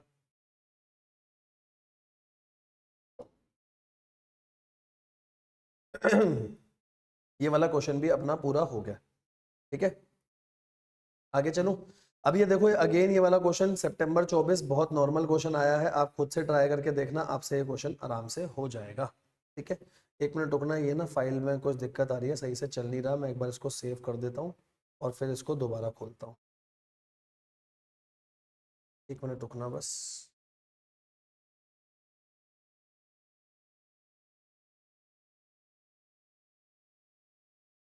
हाँ जी, आ जाओ। तो सितंबर 24 बहुत नॉर्मल क्वेश्चन है। सावी लिमिटेड 80% पे काम कर रही है, प्रोडक्शन सेल दे दी, वेरिएबल कॉस्ट फैक्ट्री और फिक्स सेल्स कमीशन दे दिया आपको, ट्रांसपोर्टेशन एक्सपेंस है 4000 पर ट्रक, जिसमें 4000 यूनिट आ सकते हैं, सेलिंग प्राइस है 120, फैक्ट्री ओवरहेड है 80% variable in nature, management has came to know that there will be high fluctuation in demand of the product in upcoming year and it would not be an easy task to predict the demand, selling price जो है will not be affected, तो selling price same रहेगा, और आपको flexible budget बनाना है 60, 80 और 100%। बिल्कुल फालतू क्वेश्चन है, 60, 80, 100% पे वेरिएबल कॉस्ट कर लो, फिक्स का फिक्स सेम रहेगा आपका। ठीक है, बिल्कुल नॉर्मल क्वेश्चन है, आप उस हिसाब से कर सकते हो। और ट्रांसपोर्टेशन एक्सपेंस को पर यूनिट लेना, 4000 ट्रक का है और उसमें आप सिर्फ 4000 यूनिट लेके जा सकते हो, तो पर यूनिट 1 रुपीज़ हो जाएगा, जो हर जगह सेम रहेगा। ठीक है, बहुत नॉर्मल क्वेश्चन है, करके देखोगे हो जाएगा। ठीक है, अब देखो ऐसा सेम क्वेश्चन हमने ICAI के स्टडी मैट में करा हुआ है ऑलरेडी। इसमें बस आपको ये बताना होता है कौन सी कॉस्ट फिक्स है, कौन सी वेरिएबल है, और अलग अलग दिखा दो। जैसे एडमिन के खर्चे हैं, तो खर्चे तो एडमिन के आएंगे, जो अमाउंट में दे रखा है मतलब ये फिक्स होंगे सारे खर्चे, और जो 5% है ये वेरिएबल होगा, मतलब जो भी कुछ परसेंटेज पे होगा, किसी चीज पे डिपेंडेंट होगा, वो वेरिएबल है, बाकी फिक्स होंगे। तो जैसे देखो इसने लास्ट में आपसे मांगा है 100% और 115% पे, तो देखो आपको दिखाता हूँ। जब अपन ने एडमिन की बात करी तो ये वाला फिक्स जो अमाउंट में दे रखा था, ये भी फिक्स, ये भी फिक्स, बाकी ये वेरिएबल हो गया, वेरिएबल के हिसाब से चेंज हो जाएगा। क्योंकि सेल्स है, सबसे पहले आप COGS निकाल दो। COGS का डाटा आपको दे रखा है, 3 लेवल पर करना है क्वेश्चन। COGS का डाटा दे रखा है कुछ, ये देखो ऊपर ऊपर लिखा है सबसे पहले, COGS है 40%, जितनी सेल है उसका COGS 40% आएगा। अब जैसे ये सब कुछ आपका वेरिएबल होगा, क्योंकि सब कुछ किसी न किसी चीज पर डिपेंडेंट है।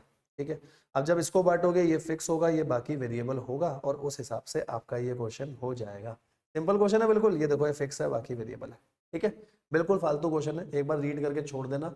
ठीक है, ऐसे क्वेश्चन पेपर में आ जाए तो बहुत ही बढ़िया है, बाकी देखते हैं क्या आता है। ठीक है, ये देखो जैन 25 कैश बजट, जो कि उम्मीद नहीं होती, क्योंकि FM में पूछा जाता है बेटा कैश बजट, बट ठीक है आया है तो अपन उनको करना जरूरी है।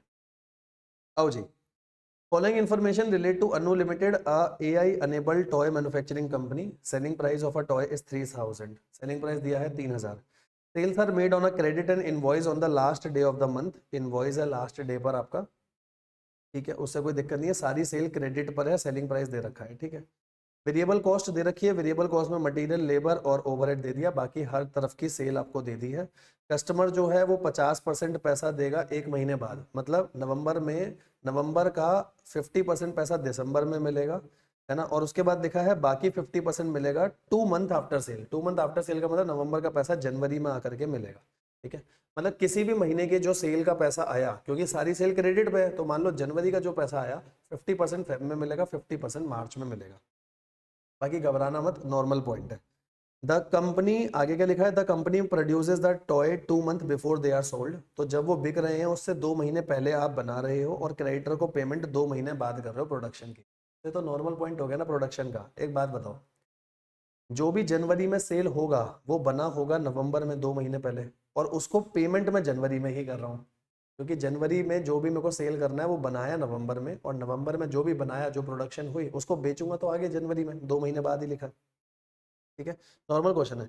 वेरिएबल ओवरहेड दे रखा है 25% से अप्रैल में बढ़ेगा, तो 25% से बढ़ा देना। 75% of wages are paid in the month of production, 75% production के टाइम पे पे करोगे, 25% अगले वाले महीने में पे करोगे, और वेज भी 1 मार्च से बढ़ रहा है।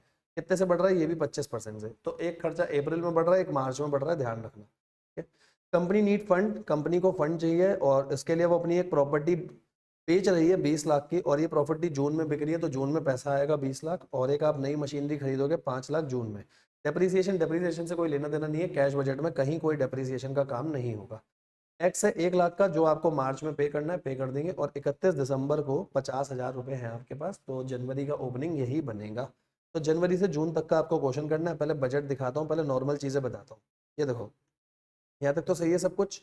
ठीक है, ओपनिंग बैलेंस है आपके पास, सबसे पहला ओपनिंग बैलेंस डालोगे, फिर आपका यही मतलब आ जाएगा आगे, और आगे से ये चलता चलेगा आगे। ठीक है, यहाँ तक तो नॉर्मल है, जैसे 4 लाख है तो ये 4 लाख यहाँ आ जाएगा, फिर आगे जाएगा 50। क्लोजिंग ओपनिंग तो ठीक है।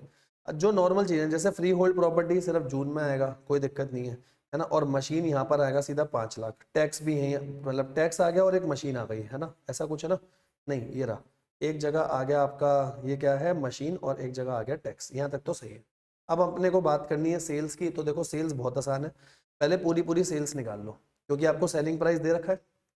ये देखो सेलिंग प्राइस है, पहले आपने सेल निकाल ली सबकी। अब एक समझाता हूँ, नवंबर की सेल का 50% दिसंबर में, 50% जनवरी में, दिसंबर की सेल का 50% जनवरी में, 50% फेब में, ऐसे ऐसे चलाते चलो। अब आप देख लो, क्योंकि जनवरी से जून बनाना है, तो जनवरी में टोटल पैसा कितना आया, फरवरी में टोटल कितना आया, ऐसे करते करते जून में कितना आया, वो नीचे आप सेल्स रिसीट में यहाँ पर लिख देना। ठीक है, ऐसे ही सेम होगा वेजेस और ओवरहेड में, पर वेजेस और ओवरहेड में ध्यान रखना आपके पैसे बड़े हैं, कुछ पैसे बड़े हैं ना, तो उसके हिसाब से लेना। जैसे देखो क्वांटिटी प्रोड्यूस है, तो वेरिएबल ओवरहेड यहाँ तो लूंगा 400, मार्च तक लूंगा 400, अप्रैल में बढ़ गया था तो अप्रैल में बढ़ गया 500 हो गया, क्योंकि 25% बढ़ गया, मतलब 100 रुपए से बढ़ गया। अब जब ये बढ़ जाएगा तो पेमेंट कैसे होगी, अगले महीने में पेमेंट थी, जैसे नवंबर की पेमेंट दिसंबर में, दिसंबर की पेमेंट जनवरी में, ऐसे ऐसे करके पेमेंट हो जाएगी। सेम टू सेम काम वेजेस का है, ट्राई करना। बस वेजेस के उसमें ध्यान रखना 75% पेमेंट उसी महीने में होगी और बाकी 25% अगले महीने में। जैसे नवंबर की पेमेंट का 75% उसी महीने में, बाकी जाएगा दिसंबर में। सर हम नवंबर का क्यों कर रहे हैं, बस आपको दिखाने के लिए, समझाने के लिए करा है, बाकी नवंबर का दिसंबर में जाएगा उससे मतलब नहीं है। दिसंबर से जो आगे जनवरी में जाएगा वो मतलब है, क्योंकि जनवरी से जून का आपको बनाना है। ठीक है जी, हो जाएगा ना अब तो क्वेश्चन। आओ अब ये हो जाएगा आपसे क्वेश्चन। ठीक है, इसके बाद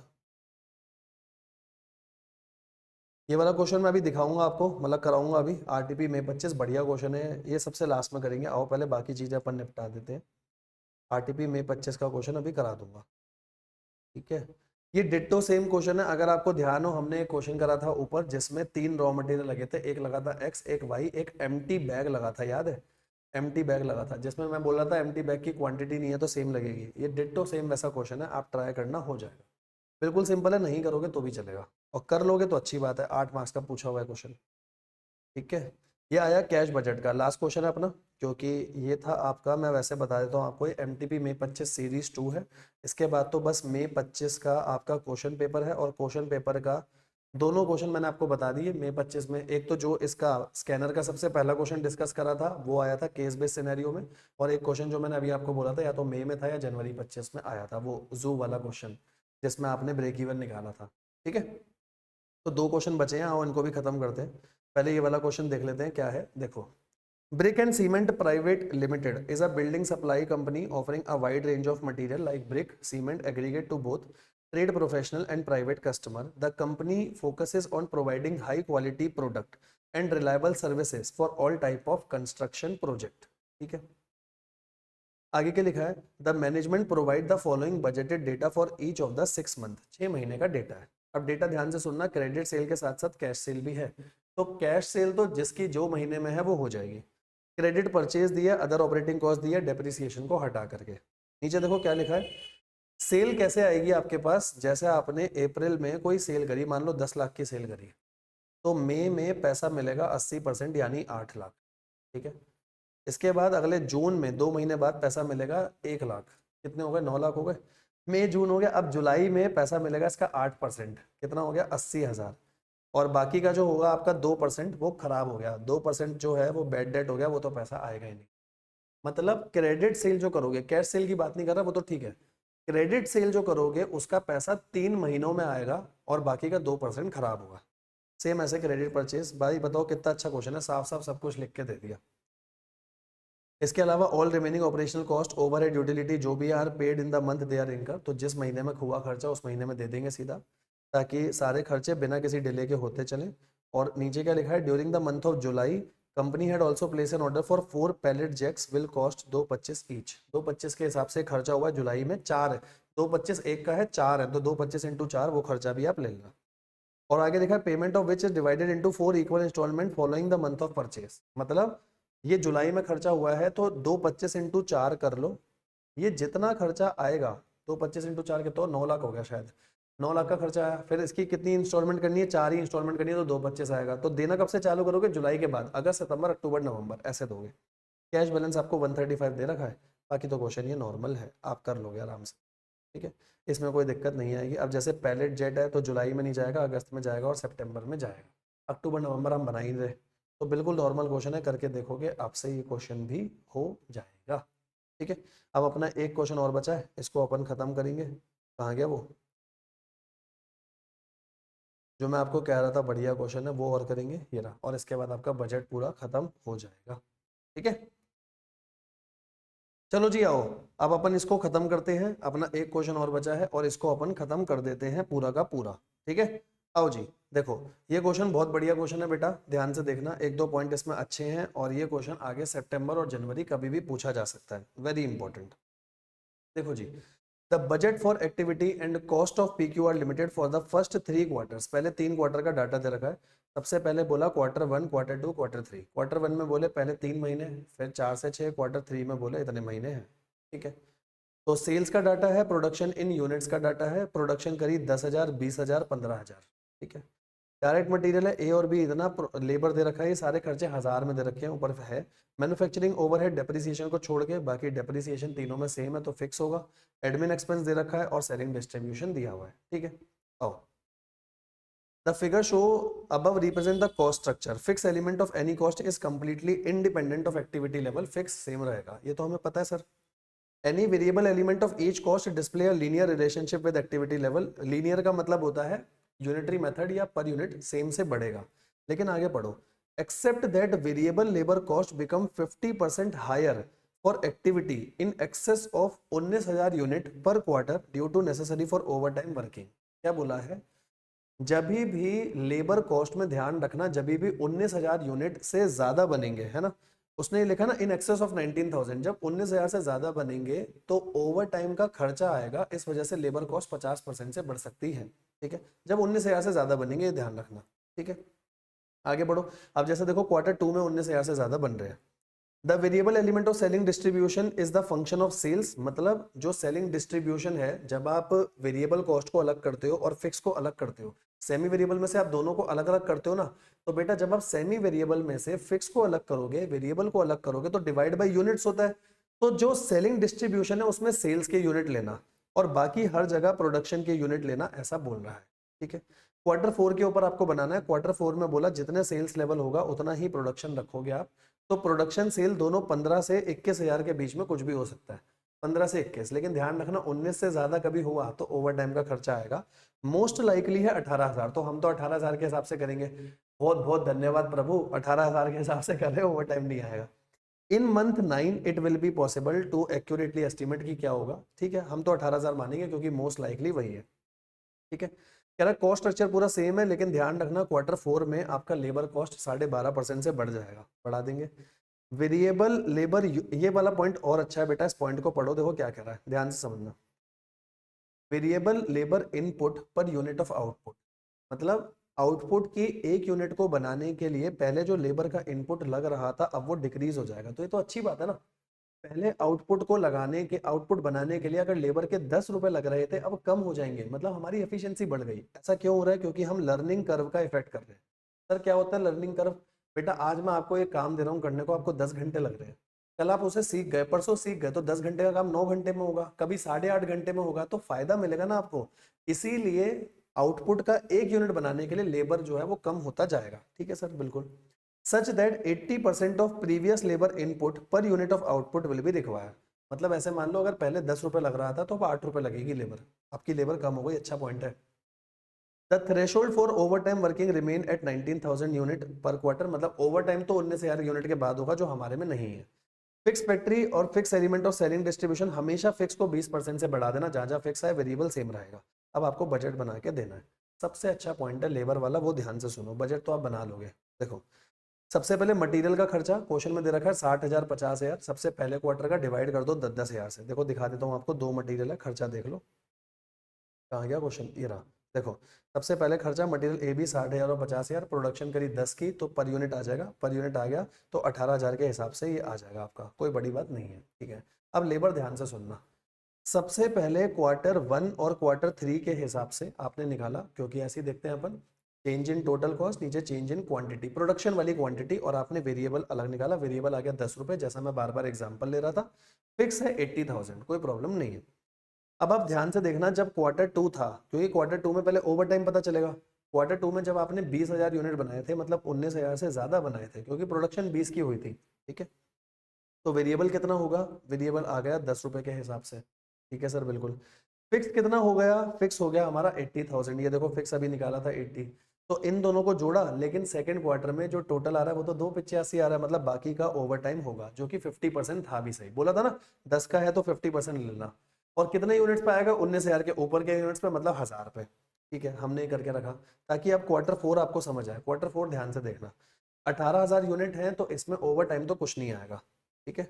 जो फिक्स है, फिक्स को बढ़ा दो 12.5% से, क्योंकि लेबर कॉस्ट पूरी 12.5 से बढ़ी है। ऐसा नहीं बोला वेरिएबल मत बढ़ाओ या फिक्स बढ़ो, नहीं, लेबर कॉस्ट ऐसे समझना, लेबर कॉस्ट के दो पोर्शन थे, वेरिएबल और फिक्स, दोनों को साथ में लेके चलना है अपने को। तो फिक्स तो आपने 12.5% सीधा बढ़ा दिया। अब वेरिएबल ध्यान से समझना, सर वेरिएबल था 10 रुपए, लेकिन अब ये सिर्फ 80% खर्चा लगेगा, क्योंकि लर्निंग कर्व था, एफिशिएंसी आई, ये हो गया 8, और 8 को बढ़ा दूंगा कितने से, 12.5% से ना, तो 1.125, 12.5% से बढ़ा दूंगा। देखो यही काम कर रखा है, 9 रुपए आ जाएगा, 9 रुपए के हिसाब से कर दिया।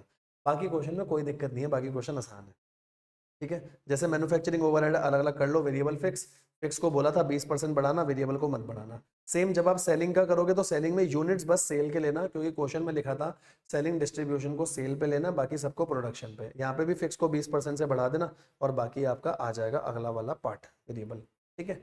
फिर कुछ नहीं, आप बजट बना देना, फिर तो नॉर्मल क्वेश्चन है बिल्कुल। और इसी के साथ आपका ये वाला क्वेश्चन पूरा खत्म हो गया। बहुत इंपॉर्टेंट क्वेश्चन है, इसको मत छोड़ के जाना, ठीक है। और बच्चों इसी के साथ अपन ने पूरा का पूरा बजट चैप्टर आपके साथ खत्म कर दिया है। आई होप आपको ये लेक्चर बहुत अच्छा लगा होगा। बेटा ज़रूर ज़रूर कमेंट सेक्शन में बताना कि आपको मज़ा आया और आपको आगे ऐसे ही लेक्चर चाहिए, क्या पूरा कॉन्फिडेंस आ रहा है। अब बजट से कहीं से कुछ भी आ जाए, हम अच्छे से कर लेंगे। बस दो चीज़ें करनी है बेटा, ICAI का स्टडी मटेरियल, क्योंकि मैंने बहुत जगह रेफरेंस दिया उसका, ICAI का स्टडी मटेरियल प्लस स्कैनर या कंपाइलर, बस, और कुछ भी करने की ज़रूरत नहीं है, ठीक है जी। तो इस क्लास में इतना ही रखते हैं, बाकी करेंगे अपना अगली वीडियो में। आज के लिए इतना ही रखते हैं। Thank you, love you all, bye bye, take care, bye bye.